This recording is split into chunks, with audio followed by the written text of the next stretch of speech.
Hi, I'll continue with paragraph 30 from the chapter on the brace in Carl Philipp Emanuel Bach's Versuch über die wahre Art das Klavier zu spielen.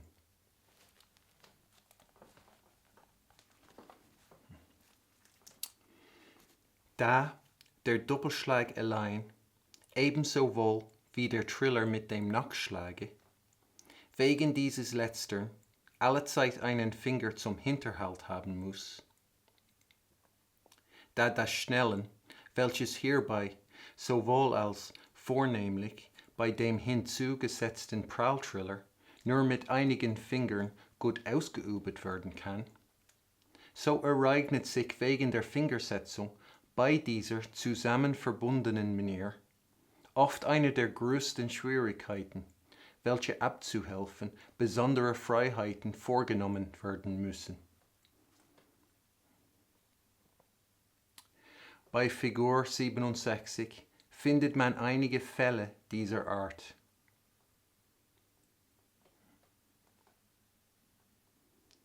Bei dem Exempel A wird durch einen kleinen Ruck mit der Hand nach der linken Seite, nach dem E mit dem zweiten Finger, der dritte aufs folgende D gesetzt, aber nicht über den zweiten geschlagen, wie die verwerflichen Applikaturen lehren.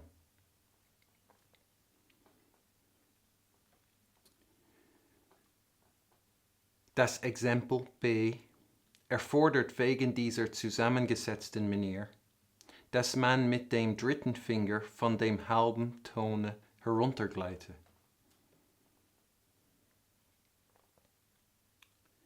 Die leichteste Fingersetzung also bei diesem prallenden Doppelschlage ist die bei C abgebildete. Demungeachtet tut man dennoch wohl, wenn man ihn fleißig mit allen Fingern übt, weil sie dadurch stark und fertig werden. Überdem hängt es nicht allezeit von uns ab, welche Finger wir gerne zu dieser oder jener Manier nehmen.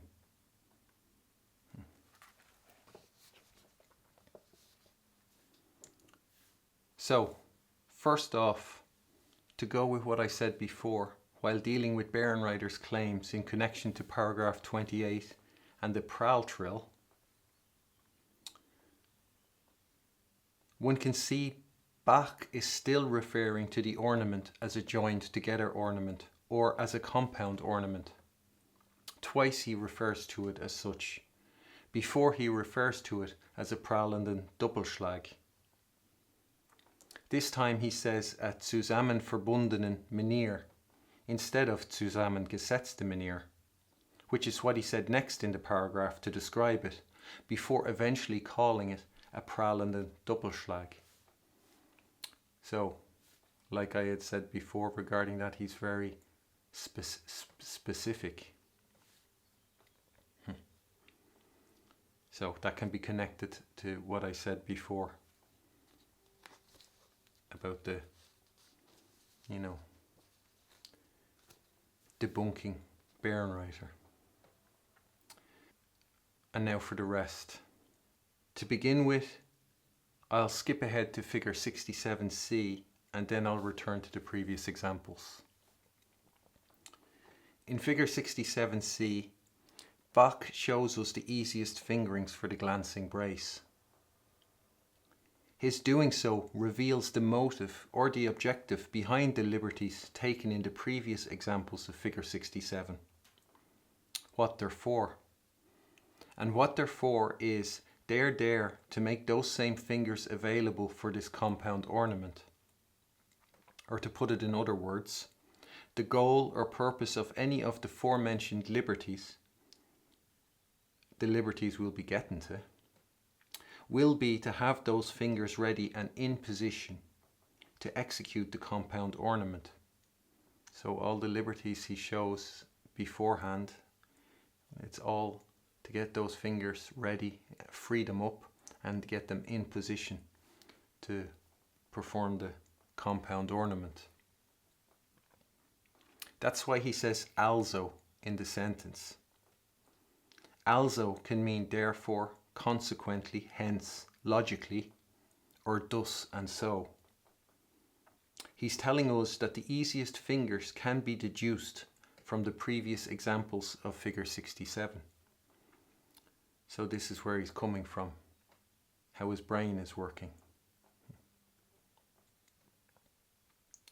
There are two scenarios presented in C. One consists of all white notes, and the other includes the presence of black notes. Each has a right and left hand version. One can see how Bach leaves that up to us to realise. And one can see how systematic and thorough Bach is with the examples he provides. Each example ticks a box or multiple boxes.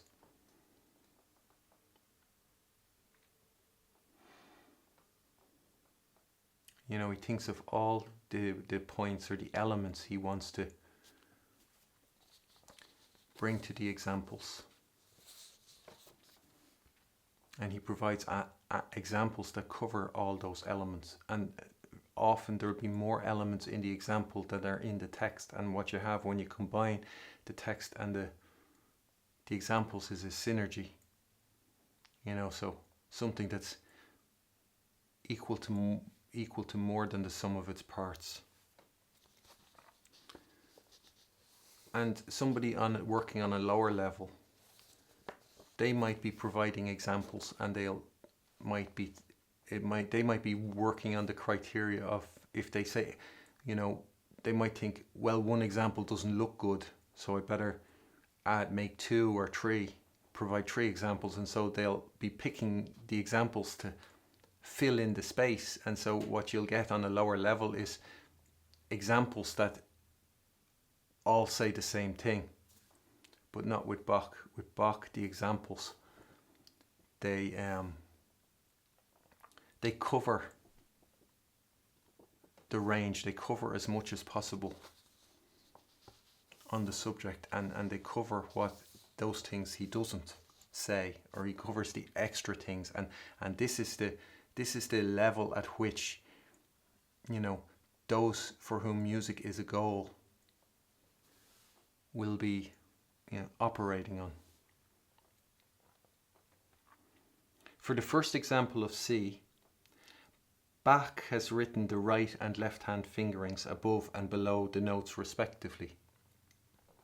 In the right hand, the A appoggiatura is played with the third finger, the compound ornament with fingers 3, 2 and 1, and the last F with the thumb.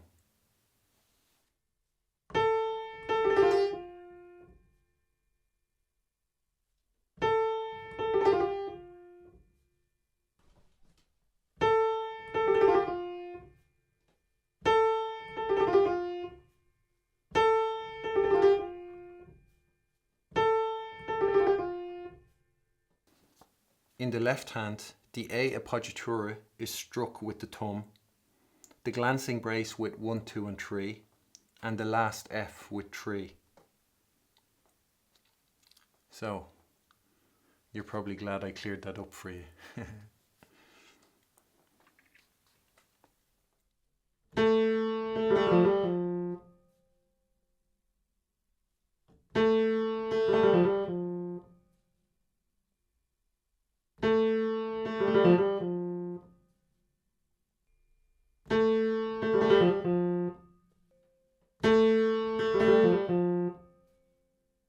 Bach presents these as the easiest fingerings for the glancing brace on white keys. And so, again, all liberties in relation to fingering will be taken to facilitate the use and the correct positioning of these fingers. They not only need to be free or available, but they also need to be in position. I'm saying that. And that has to do with hand position. The next two examples of C involve the presence of black notes, or Halbtöne.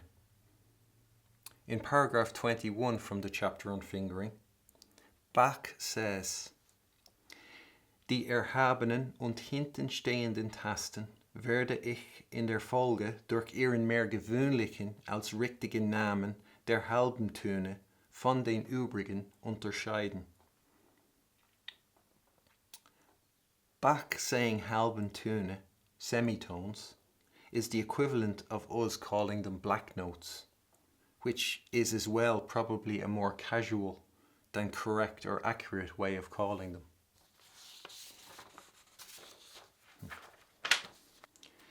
Bach has said in that chapter that generally it is better to keep the thumb and the little finger away from black keys.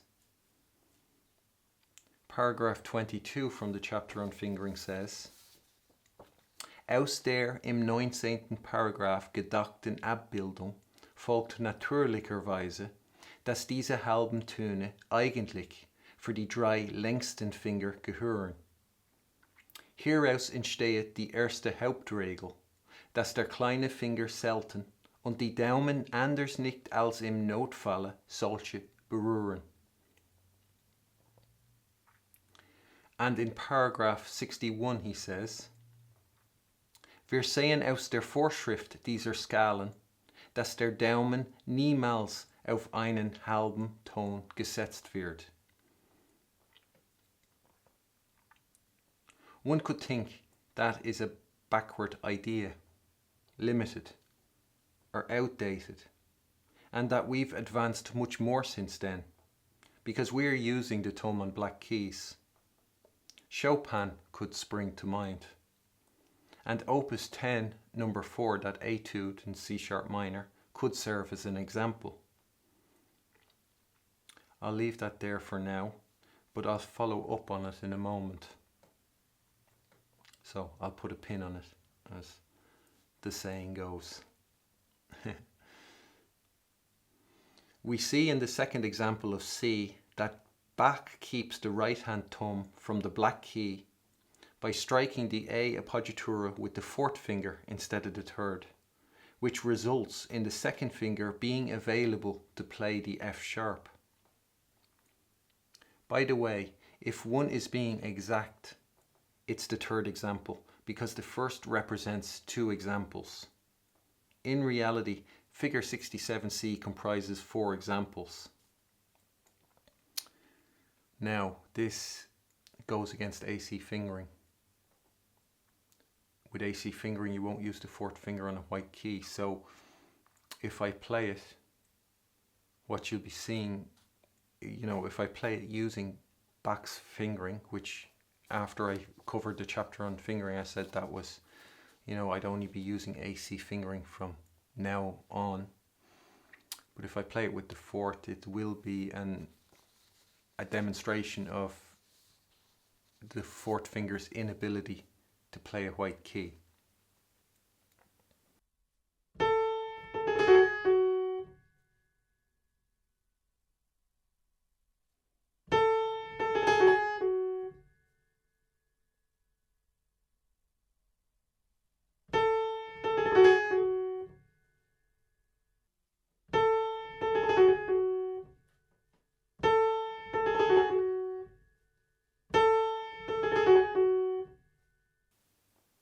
The last example of C is for the left hand and is again showing the influence the black key has on the fingering.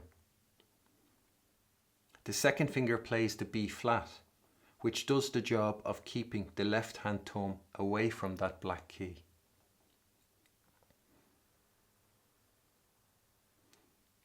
As well, the B flat is not an appoggiatura according to Bären Riter's notation, but it is meant to be. Otherwise the A, among other things, is too long for the compound ornament. In paragraph 29 from the chapter on the brace, Bach says, Der erste Vorschlag ist etwas Gewöhnliches bei langsamen Noten, indem sie gut ausfüllt. Außerdem aber war hier nötig, den prallenden Doppelschlag bequem und nicht eher anzubringen, als bis die Hälfte der Note, worüber sich befindet, vorbei war. welche Hälfte just ausfüllt. So, I'll let that slide on the part of Bären Riter, because in the original example the size of the B flat is close to that of the G. So, the discrepancy could only be noticed by a thinking person, by someone alert, by someone who knows their stuff. And it would be unfair to expect that of Bären Riter from where they're at.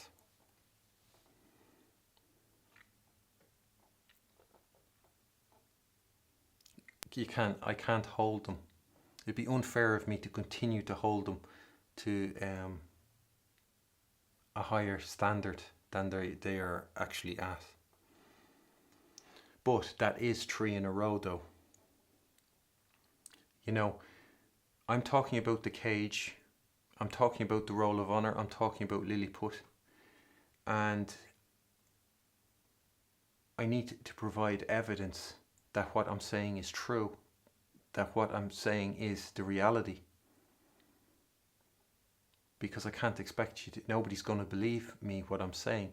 So I need to continue providing the evidence to back up what it is I'm saying. So that's 3 in a row that Bären Riter, after their introduction, their delusions of themselves, the mistakes, 3 in a row of the mistakes. They are Lilliput's leaders, the king midgets, the roll of honour of the metronomes. And they didn't wonder. There wasn't anything there that didn't make them wonder. The long note, syncopation, anything. And I talk about Lilliput. I was in Lilliput. I'm out of Lilliput now. I was in the cage. I've escaped the cage. You do not have to be in Lilliput. You do not have to be in the cage. I'm like the guy in the Shawshank Redemption. The tunnel is there. I'm bringing you to it, that you can get through it and come out the other side into the world of music. Then again, there are Lilliputians, and they know who they are. They'll be the ones that get a sinking feeling inside as their champions fail. They'll be the ones cheering the crucifixion of Jesus, the eradication of genius, of the truth.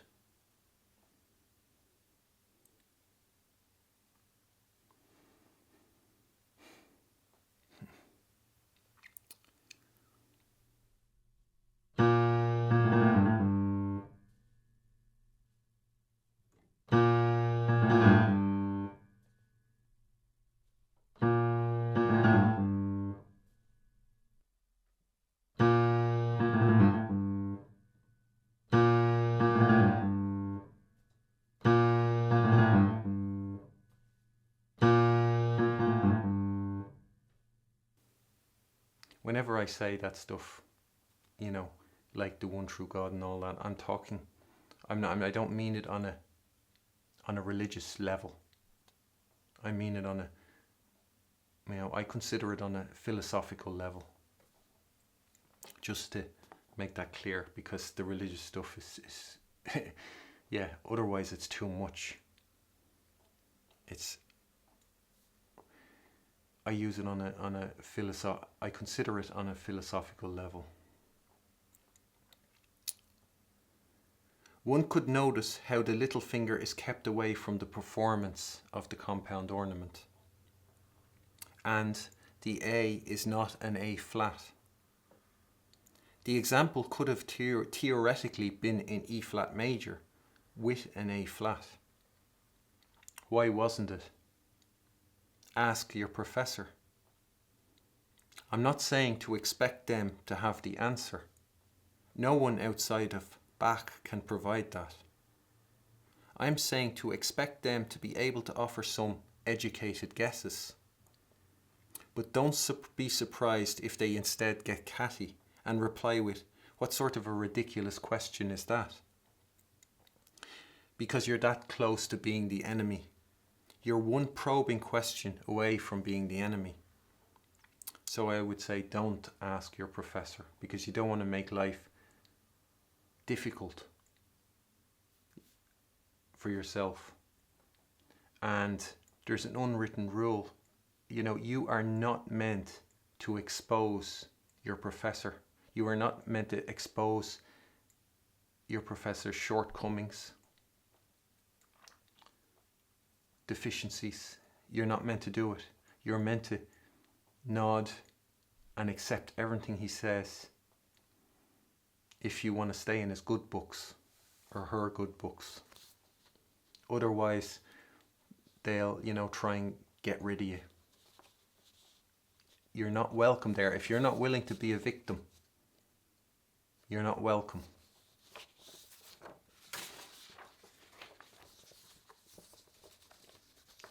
You have to love the cage if you want to be their friend, because they learn to love the cage, and you have to too.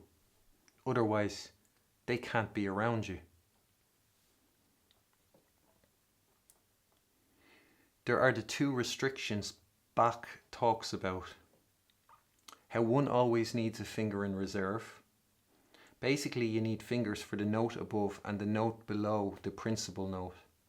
And how the hastening, das Schnellen, can only be produced well with a few fingers.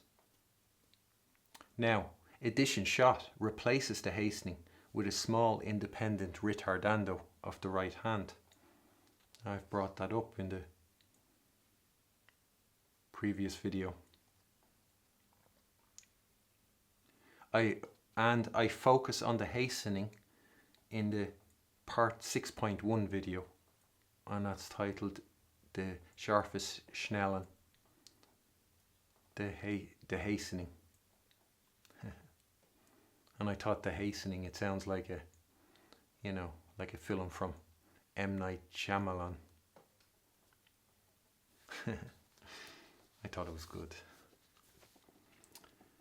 So, and by the way, these are the things Beethoven will have taught Czerny in his piano lessons. So when Beethoven agreed to give Karl Czerny piano lessons, Beethoven told Karl's father that he should buy, and I wonder if his name being Karl, warmed him.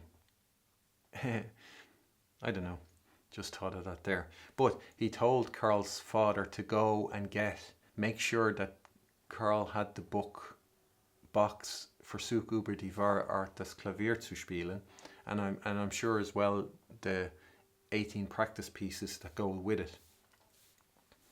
And then Karl Czerny, in his treatise on the proper performance of all Beethoven's piano works, at the start he writes, "In the first lesson, Beethoven busied me exclusively with scales in all keys, showed me the, then still unknown to most players, only correct position of the hands." That's hand position. The fingers, and especially the use of the thumb. Rules whose benefit I only learned to realize to their full extent at a much later date.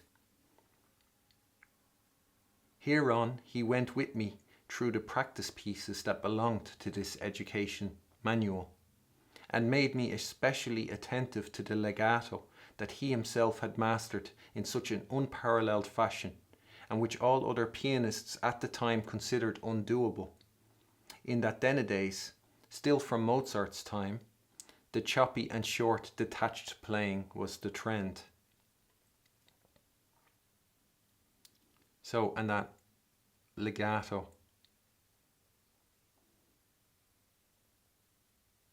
that Beethoven had mastered in such an unparalleled fashion, and which all other pianists at the time considered undoable. Beethoven's legato can be seen in the first movement I uploaded in the Appassionata, and one could see how pianists could think that's undoable, and it is undoable for practically every pianist.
During the lesson, he focused on a beautiful finger position, according to the Emmanuel Bach school, according to which he taught me.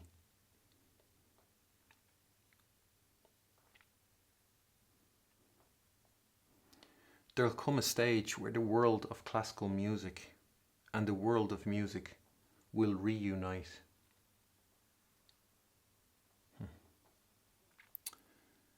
I'll be talking now too about the AC fingering system, the solution to fingering, the ultimate evolutionary step in piano fingering. And I'm saying that to you as the only person in the entire history of keyboard instruments to have fully solved fingering. So when I make the claim that AC fingering is the solution to fingering, and if you want to immediately dismiss me because of that claim, I'm just saying that you're dismissing the person who, in the first time in the history of keyboard, actually solved fingering, fully solved fingering. So that's who you're dismissing. And I don't understand it. You know, that's not a claim you'll hear every day, all the time being made. And I don't understand how people would dismiss that right away and not think, well, maybe I'll check that out. Maybe I'll see what is. Does he have something there? And if you check it out, you'll see there's lots there.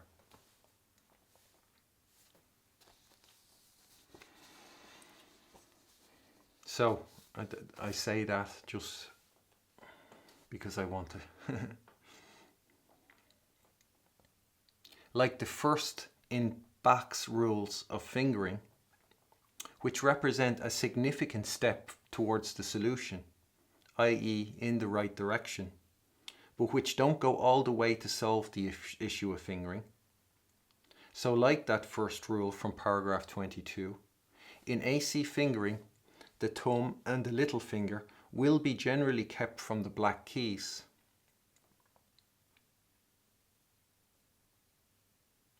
Bach solved the thumb with regard to solving the issue of fingering. He solved the thumb.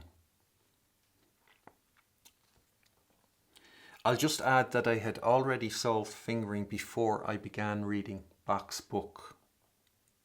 So any similarities are down to the correctness of the respective answers that represent various facets of the entire solution.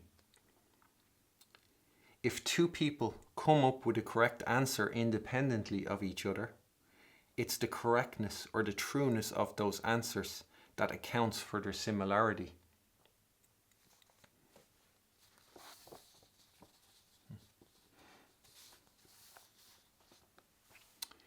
The little finger, however, with AC fingering is neither kept from the white keys nor used sparingly with them.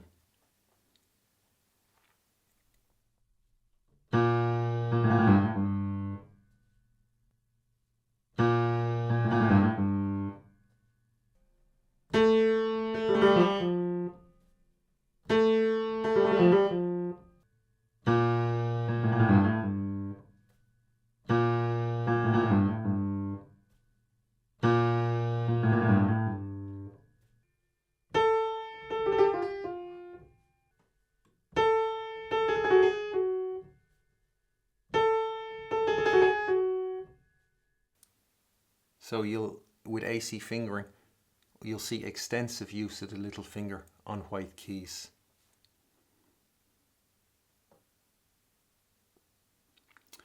One, 3 and 5 are used for white keys, while 2 and 4 are used for black keys. So there it is. This here is the solution to fingering. This is what you get when you solve fingering. And so you can see 1, 3 and 5 are used for white keys, and you can see the W, that stands for white. So 1, 3 and 5, you can see the W's. They're used on the white keys, and 2 and 4 are used on the black keys, and you can see the B for black. So. 2 and 3, however, can be used for both black and white, but each are best on their respective keys. 2 is best on black and 3 is best on white. So you can see on the second finger, the B is written in on top, and the W for white is written on the bottom. Means white is its secondary skill. Its primary skill is playing a black key. And then you can see on the third finger, you can see the white on top and the B underneath that. So playing a white key is its primary skill, and playing a black key is its secondary skill. 4 can't be used for both. It is not able to play up to standard a white key. Whereas, however, there is no finger better at playing a black key than that fourth finger. That fourth finger is the best of all the fingers at playing a black key. And you might think, well, who are you to decide that the fourth finger can't play a black key? And it's not me deciding. The fingers 1, 3 and 5 set a minimum standard. If the third finger shows what playing a white key properly means, in terms of the quality and immediacy, the strength, assuredness and rhythmic control of the attack, the length and quality of the tone it produces, how it feels, i.e. what playing a white key properly feels like, then the fourth can't play it properly, because the fourth can't live up to any of those things when it plays a white key. Although, of course, the fourth finger can play a white key in the cage. I know there'll always be, somebody will say, I can play a white key with the fourth finger, and I'd say, of course you can. You can do what you like in the cage because nothing is of consequence in the cage. Nothing exists in the cage bar cage activities and fabrications. So to say that you can play a white key with the fourth finger, yeah, you can play it, but I'll bet with the person saying that will not be able to consider what they're doing. For them it just means pressing a finger on a key and producing a sound, and they will not be listening to or understand any of the things, be aware, they'll be oblivious to things like the quality and immediacy, the strength and sureness and rhythmic control of the attack, the length and quality of the tone. They won't be aware of any of those elements, and that's why they say I can play a white key with the fourth finger, and they'll see, they'll be able to point out all the roll of honor who play white keys with their fourth finger.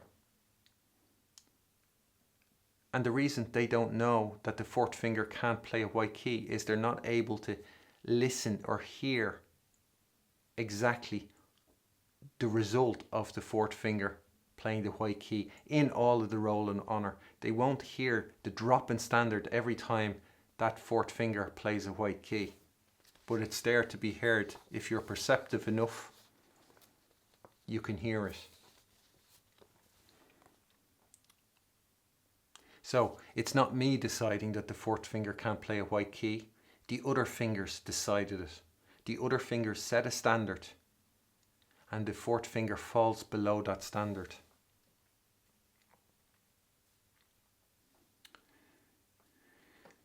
Solving something means seeing the stuff for what it is and accepting how it is, and not trying to rewrite the rules or make up how you'd like it to be.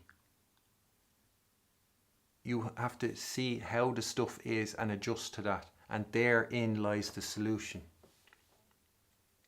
It's like the principles of flight. They were discovered. They aren't there because somebody decided they prefer them to other ones. They're there because they are the reality, and that's how they could solve the issue of flight. And there'll have been other people who'd like to think that flight depends on how many wings you have on your plane. And they can do it. They can, they're in the cage and they can do what they like in the cage. They can put 30 wings on their plane. They can put 100 wings on their plane. They can go nuts. But you see in the footage, they'll never fly. Because you can do what you like in the cage, but nothing is of consequence. And you don't get to choose. You don't get to pick.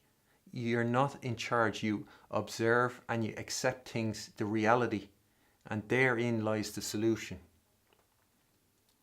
So the thumb can play both keys, but 2 and 4 will always be superior at playing black keys, and their use on black keys will always be more advantageous to you than the use of the thumb, when it doesn't boil down to necessity. One could consider hand position if one knew the relevance hand position bears on virtuosity. But you're not going to know it from what you've been told by Lilliput's roll of honor.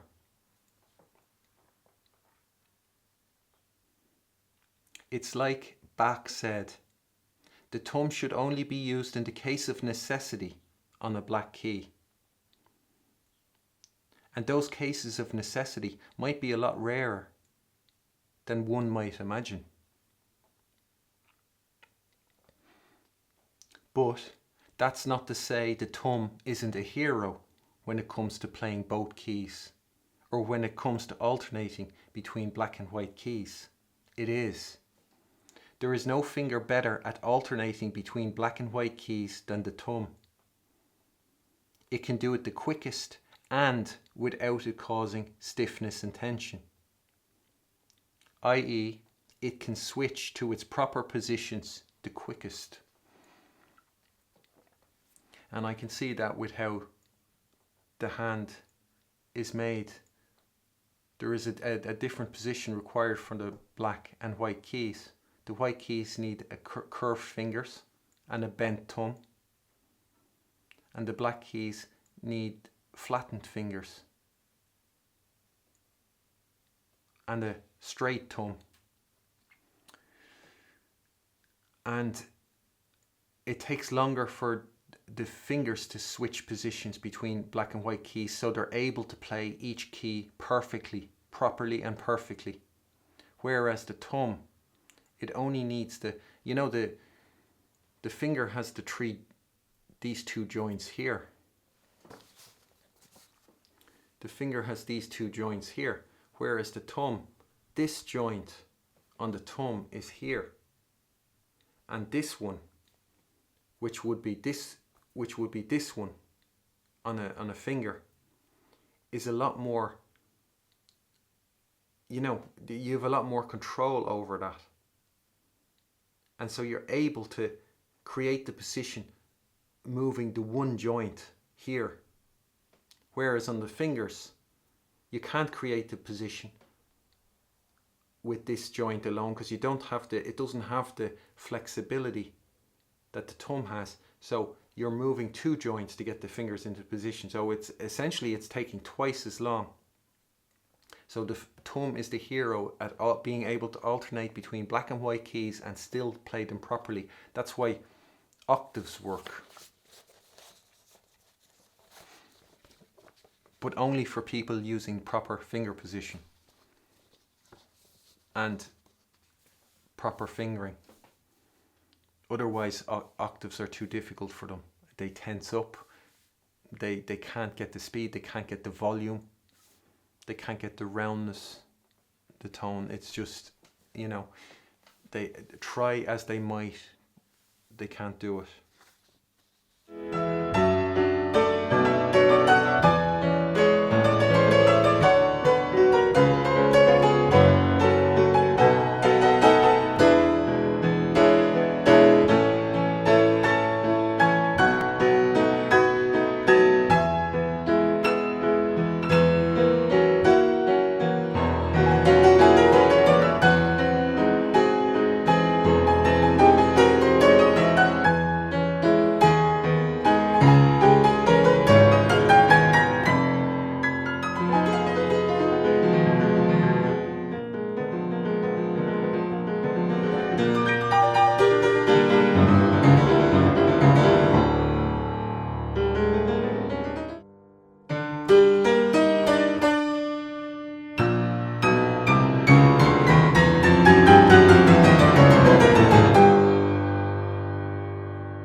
So yeah, it can do it the quickest and without it causing stiffness and tension.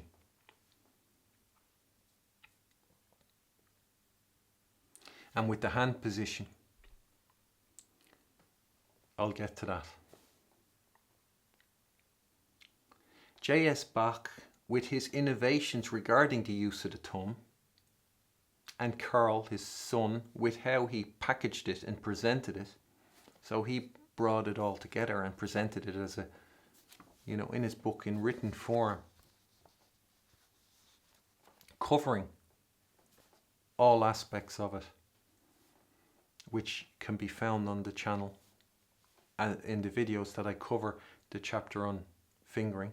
And as well, I include, I use that to give a comprehensive presentation of AC fingering, the solution to fingering, the full solution to fingering.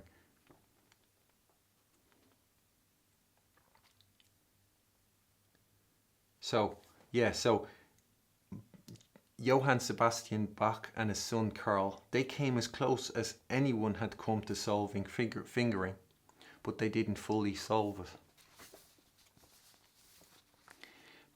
Here's paragraph 7 from the chapter on fingering. Überhaupt sehen wir hieraus, dass man bei jetzigen Zeiten ganz und gar nicht ohne die rechten Finger geschicklich fortkommen kann, da es noch eher vordem anging. Mein seliger Vater hat mir erzählt, in seiner Jugend große Männer gehört zu haben, welche den Daumen nicht eher gebraucht, als wenn es bei großen Spannungen nötig war. Da nun einen Zeitpunkt erlebt hatte, in welchem nach und nach eine ganz besondere Veränderung mit dem musikalischen Geschmack vorging, so wurde dadurch genötigt, ein weit vollkommeneren Gebrauch der Finger sich auszudenken. Besonders den Daumen, welcher außer anderen guten Diensten hauptsächlich in den schweren Tonarten ganz unentbehrlich ist, so zu gebrauchen, wie ihn die Natur gleichsam gebraucht wissen will. Hierdurch ist auf einmal von seiner bisherigen Untätigkeit zu der Stelle des Hauptfingers erhoben worden. So, through this, it was suddenly promoted from its hitherto inactivity to the position of chief finger. The same can be said of the little finger with AC fingering. That is something that was yet to be done. Bach sorted out the thumb, but he didn't sort out the little finger, which is one of the more noticeable aspects of the solution to fingering. 1, 3 and 5 and 2 and 4 are the two groups the fingers form in the solution to fingering. Bach grouped them like the 3 longest fingers are for the black notes, and the thumb and little finger are for the white notes. This was not, they did not reach the full solution or the full right answer, because the third finger belongs to the white keys too. And he said as well that the thumb is only used on the black keys in the case of necessity, which is correct, which is part of the actual solution to fingering. And he said the little finger is rarely used on the black keys, which is not entirely correct. It's good. It's, like I said, along the right direction, but the little finger is never used on black keys. And or, given it's not a perfect world, and you're going to find occasions where I changed that to the little finger is only used out of necessity on black keys.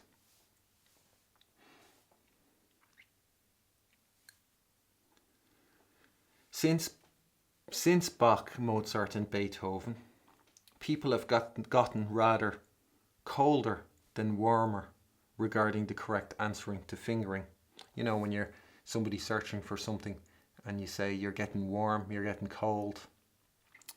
People are getting colder. They've seen innovations where there were none. Backward ideas, the roll of honour, in their apparent ignorance of how old they were, perceived as being new.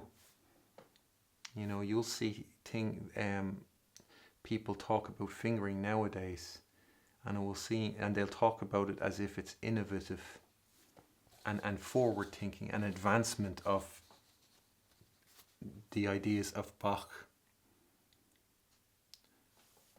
because they have no idea of how old the stuff they are saying actually is.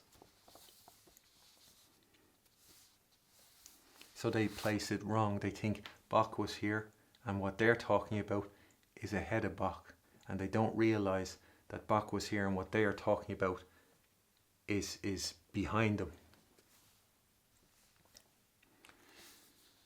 So those false innovations, gimmicks you could call them, gymnastics or acrobatics or snippets, were seductive. They spoke to the type of surface level understanding that rules the cage, beautiful mind logic, and they led people into the Lilliput syndrome, into believing they were more advanced and modern or bigger than they actually were, causing them to forget or ignore, if they ever actually knew what the valuable aspect of real innovations were, the insight, the awareness.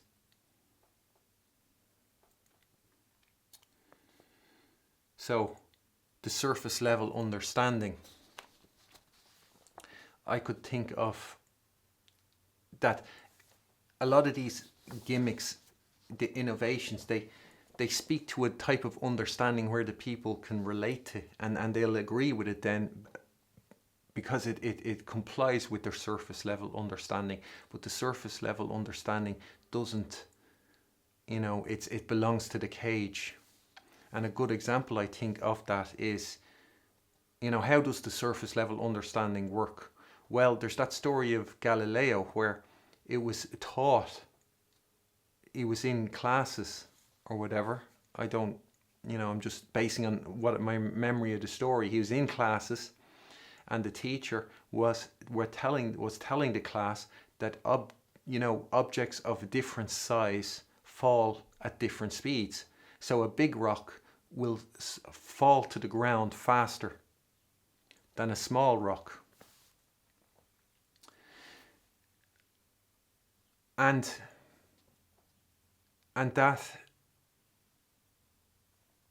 that appeals to surface level understanding, the beautiful mind logic. People can agree with that because it fits to the way the brain, it makes sense to someone in the cage that a bigger stone will fall faster than a smaller stone.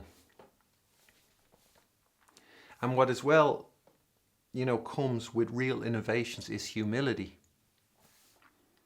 And nobody in that story of Galileo, the only person with humility in that story was Galileo. Nobody else exercised humility. And people will think humility, if it's been reduced to how one talks, what one says. But humility is about how one acts, how one is. And it's not to be judged on how one talks, because somebody can speak the truth and will not appear humble or appear to have humility. If they speak the truth and say what they have is the best, or me saying AC fingering solves fingering, it doesn't sound like I have any humility whatsoever. But you don't solve fingering without humility, just like Galileo couldn't disprove that fabrication of the cage without humility, because that teacher who says objects of a different size had no humility. It spoke to the surface level cage logic, the beautiful mind logic, so that was enough, because they're so great. All Galileo needed to do to disprove that was he went up and he dropped two stones of a different size, and they fell and they hit the ground at the same time. That's all he needed to do. That means that would have been all the teacher needed to do to test that, to see if it was true. His fellow students, that's all they would have needed to do. And I don't, the fellow students is one thing, but the teacher acted and lived with arrogance. And it doesn't matter how the teacher talked and appeared to be modest or anything. The arrogance is in the accepting of it without the humility that, well, I don't know that. Galileo had that humility, and what did that do? How did that discovery? This is a famous story, That was a significant step towards understanding gravity and dispelling the fabrications of the cage.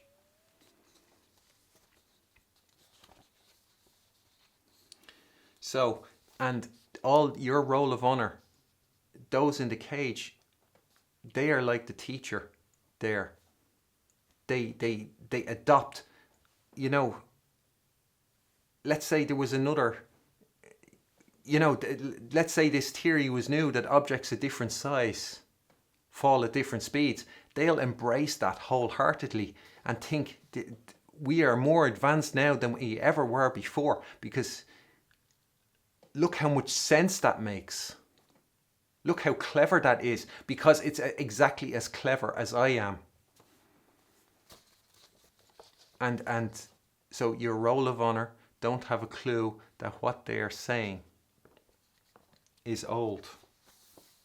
So, and I'll soon be reading a paragraph from Bach to connect with this. It'll show exactly, you know, Bach will be talking about these roll of honor people. But first I want to mention some recognizable or relatable characteristics of the fingering taught and practiced in the cage. So, okay, I'll leave it at that for today, and I'll pick up where I left off in the next video. Thanks. Bye.